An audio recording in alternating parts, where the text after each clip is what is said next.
경제적 자유를 꿈꾸는데 통장 잔고가 아니라 노동 시간이 그대로라면 지금 방향이 틀렸을 가능성이 큽니다. 더 무서운 건 그 틀린 방향 위에서 QLD와 TQQQ를 잡는 순간 돈은 불어나도 자유는 더 멀어질 수 있다는 겁니다. 많은 분들이 경제적 자유를 부자라고 착각합니다. 그래서 목표가 이렇게 바뀝니다. 얼마를 모아야 되나, 몇 억이 돼야 되나, 몇십억이면 끝나나. 그런데 현실에서 사람을 불안하게 만드는 건 숫자가 아닙니다. 내일 회사에서 일이 끊기면 나는 몇 달 버틸 수 있나? 이 질문 앞에서 멈춥니다. 경제적 자유는 자산의 크기보다 내 삶을 떠받치는 현금 흐름이 있는가로 결정됩니다. 그 현금 흐름이 노동에서 나오면 자산이 커도 묶입니다. 그 현금 흐름이 자산에서 나오면 자산이 작아도 풀립니다. 여기서부터 게임이 갈립니다. 같은 자산 10억이라도 완전히 다른 인생이 됩니다.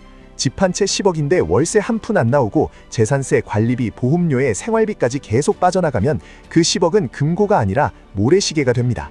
반대로 순자산이 4억 5억이어도 생활비가 월 150만 원이고 임대 수익이나 배당, 이자, 온라인 수익 같은 현금 흐름이 월 180만 원이면 그 사람은 이미 선택권이 생깁니다.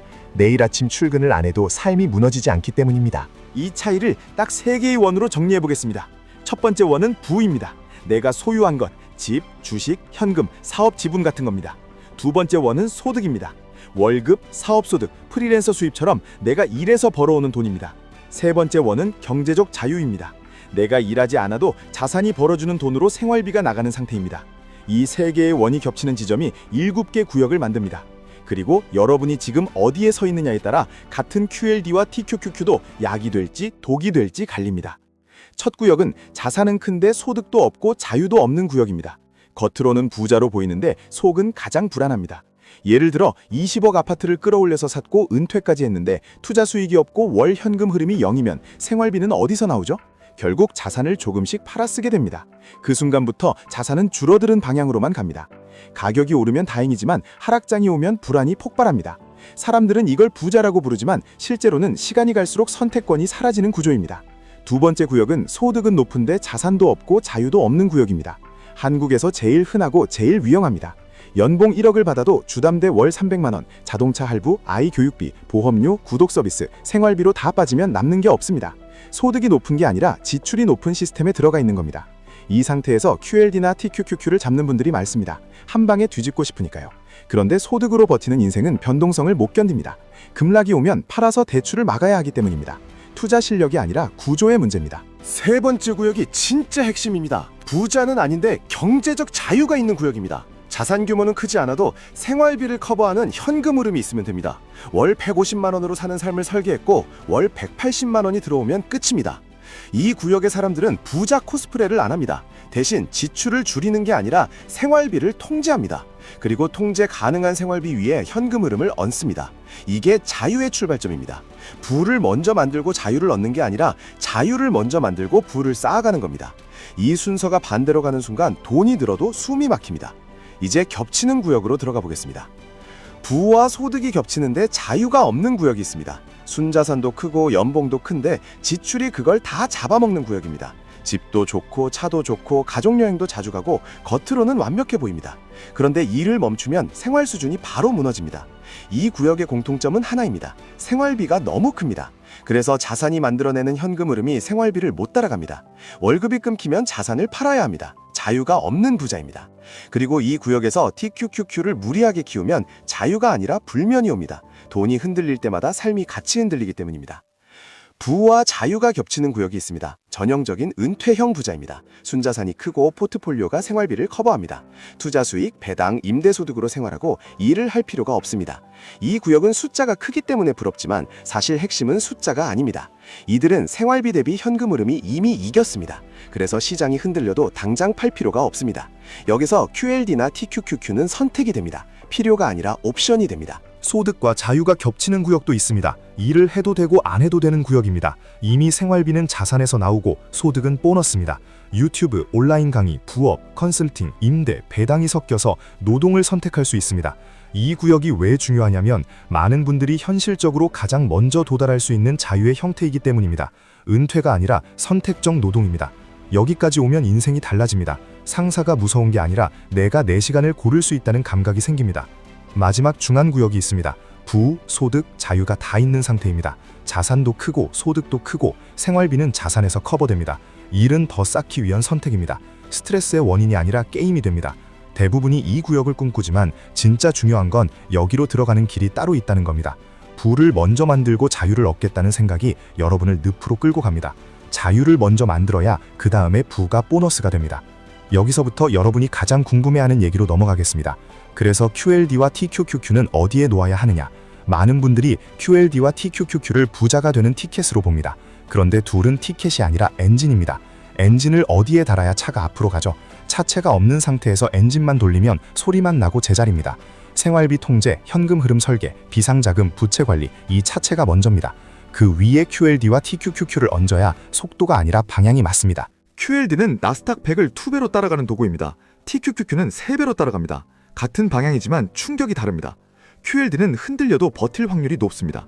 TQQQ는 흔들리면 멘탈부터 흔듭니다. 그래서 많은 분들이 TQQQ로 빨리 가려다가 정작 시장이 한번 크게 흔들릴 때 전부 내려버립니다. 수익률이 아니라 생존이 먼저 무너집니다. 투자에서 생존이 무너지면 경제적 자유는 더 멀어집니다. 왜냐하면 경제적 자유의 핵심은 팔지 않아도 되는 구조를 만드는 것이기 때문입니다. 여러분이 원하는 건 부자가 아니라 사실 선택권입니다. 내일 회사에서 일이 없어져도 아이 학원비가 끊기지 않는 선택권, 가족이 아플 때 돈 때문에 치료를 미루지 않는 선택권, 상사 눈치 때문에 인생을 접지 않는 선택권.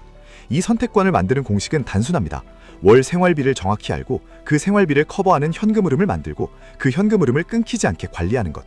여기서 QLD와 TQQQ는 현금 흐름을 만드는 도구가 아니라 자산을 키우는 가속기입니다. 자산이 커져야 현금 흐름을 더 크게 만들 수 있으니까요. 즉 가속기는 맞습니다. 그런데 브레이크가 먼저입니다. 브레이크가 없으면 가속기는 사고입니다. 그럼 현실적인 로드맵을 잡아보겠습니다. 가장 먼저 해야 할 건 목표 숫자가 아니라 내 생활비를 숫자로 고정하는 겁니다. 월 250만 원이면 월 250만 원, 월 350만 원이면 월 350만 원. 여기서 중요한 건 절약이 아니라 통제입니다. 통제가 되면 계획이 됩니다. 통제가 안 되면 투자로 해결하려다가 더 망가집니다. 두 번째는 생존 현금입니다. 여러분이 시장이 흔들릴 때마다 팔게 되는 이유는 딱 하나입니다. 현금이 없어서입니다. 최소 6개월, 가능하면 12개월의 생활비를 현금성 자산으로 확보해두면 투자 계좌는 생존과 분리됩니다. 이 순간부터 QLD와 TQQQ는 공포의 대상이 아니라 장기 도구가 됩니다. 팔 필요가 없으니까요. 세 번째는 부채의 성격을 바꾸는 겁니다. 부채 자체가 악이 아닙니다. 문제는 내가 갚아야 하는 부채가 나를 선택권에서 밀어내는 방식일 때입니다. 월 고정 지출이 커질수록 여러분은 고위험 투자를 할 확률이 올라갑니다. 왜냐하면 빨리 벌어야 하니까요. 이 심리가 TQQQ를 망치는 가장 흔한 출발점입니다. 그래서 투자 비중의 문제 이전에 고정 지출을 낮추고 상환 스케줄을 정리하고 금리 구조를 점검하는 게 먼저입니다. 이게 끝나야 레버리지의 변동성을 감당할 자격이 생깁니다. 네 번째가 투자 설계입니다. 여기서 QLD와 TQQQ의 역할이 갈립니다. 많은 분들이 TQQQ를 메인으로 잡습니다. 그런데 경제적 자유의 관점에서 보면 메인은 버티는 엔진이어야 합니다. QLD는 그 역할에 더 가깝습니다. TQQQ는 가속 페달입니다. 가속 페달을 밟는 조건이 있어야 합니다. 내 생활비가 통제되고 비상자금이 있고 부채가 관리되고 투자 기간이 길고 매수 규칙이 있으면 그때 TQQQ는 효율이 나옵니다. 그럼 비중은 어떻게 가져가야 하냐고 물으실 겁니다. 정답은 하나가 아닙니다. 다만 원칙은 있습니다. 자유를 먼저 만드는 구간에서는 변동성 때문에 포기하지 않게 설계해야 합니다. 그래서 QLD 중심으로 기반을 만들고 TQQQ는 특정 조건에서만 가속으로 쓰는 방식이 생존율이 높습니다.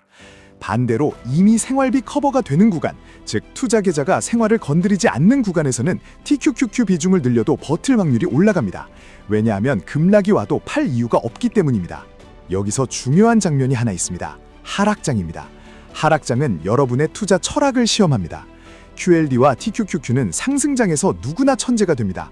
문제는 하락장에서 결정됩니다. 경제적 자유를 목표로 한다면 하락장 대응은 이렇게 가야 합니다. 첫째, 생활비는 현금 흐름에서 나가고 투자 계좌는 건드리지 않는다. 둘째, 규칙대로 분할 매수한다. 셋째, 생활비 통제가 흔들리면 레버리지를 줄이고 구조를 먼저 고친다. 넷째, 수익이 났을 때 일부를 현금 흐름 자산으로 옮긴다.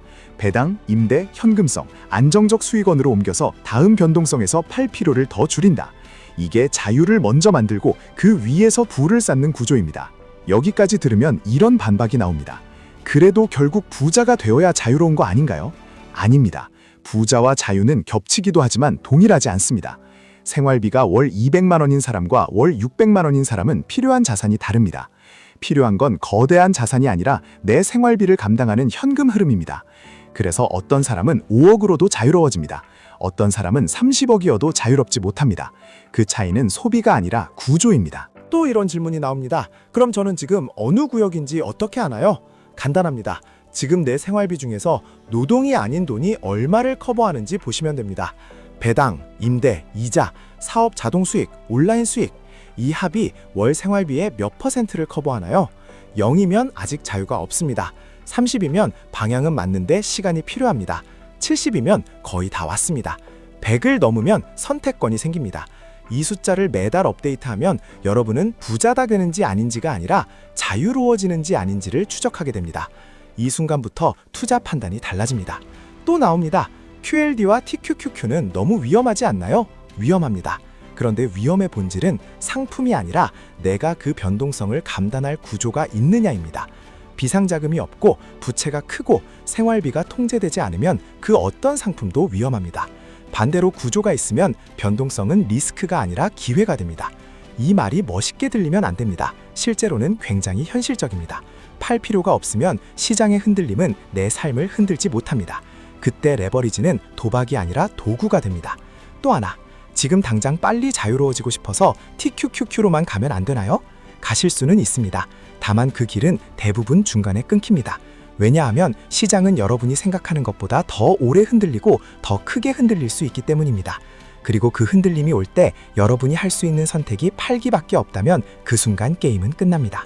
그래서 QLD는 속도를 늦추는 게 아니라 완주율을 높이는 장치입니다.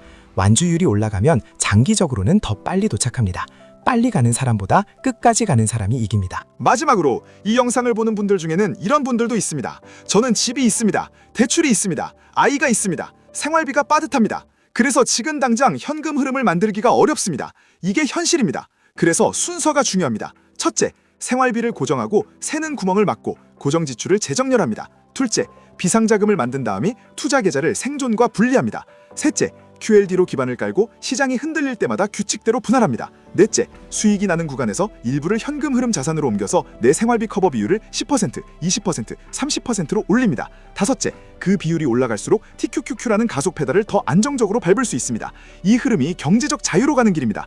부자가 되는 길이 아니라 선택권을 만드는 길입니다. 여러분이 오늘부터 목표를 바꾸셔야 합니다. 10억이 목표가 아니라 내 생활비가 목표입니다. 내 생활비를 커버하는 현금 흐름이 목표입니다. 그 위에서 QLD와 TQQQ는 돈을 불리는 장치가 아니라 자유를 앞당기는 엔진이 됩니다. 그리고 이 엔진을 제대로 쓰는 사람은 자산이 늘어날수록 불안이 줄어듭니다. 반대로 방향이 틀린 사람은 자산이 늘어날수록 불안이 커집니다. 같은 숫자인데 인생이 반대로 갑니다. 지금부터 딱 한 가지만 하시면 됩니다. 이번 달부터 가계부가 아니라 자유지표를 적으세요. 월 생활비, 노동이 아닌 현금 흐름, 그리고 그 비율. 이 세 개만 적으면 여러분은 어디에 서 있는지 보이기 시작합니다. 그 다음부터 투자 판단은 쉬워집니다. 지금은 가속을 해야 하는 구간인지 브레이크를 먼저 달아야 하는 구간인지, 그리고 그 판단이 정확해지는 순간 QLD와 TQQQ는 여러분을 흔드는 종목이 아니라 여러분을 밀어주는 도구가 됩니다. 구독과 좋아요, 알림 설정 부탁드립니다. 지금까지 1분 투자 하이젠버그였습니다.